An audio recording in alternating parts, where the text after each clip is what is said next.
Magandang araw, bagong Pilipinas.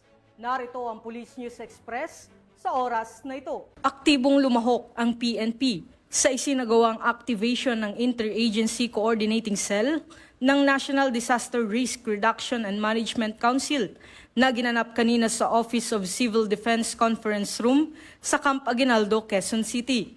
Dinaluhan ito ni Police Lieutenant Colonel Daina Colmenero, OIC ng Operations Management Division ng Police Community Affairs and Development Group upang makipag-ugnayan sa iba't ibang ahensya ng pamahalaan para sa mabilisang pagtugon sa mga apektadong komunidad dulot ng bagyo. Pinangunahan ni SILG John Vic Remulla ang pagpupulong na dinaluhan ng mga kinatawan mula sa iba't ibang rehiyon at local government units. Inilahad ng Pag-asa ang pinakahuling track ng bagyo at nagpaalala sa publiko na maging alerto, lalo na sa mga lugar na itinuturing na high risk. Patuloy ang panawagan ng pamahalaan sa publiko na manatiling vigilant, well-informed at handa, lalo't inaasahang magpapatuloy ang malalakas na pag-ulan sa mga susunod na araw.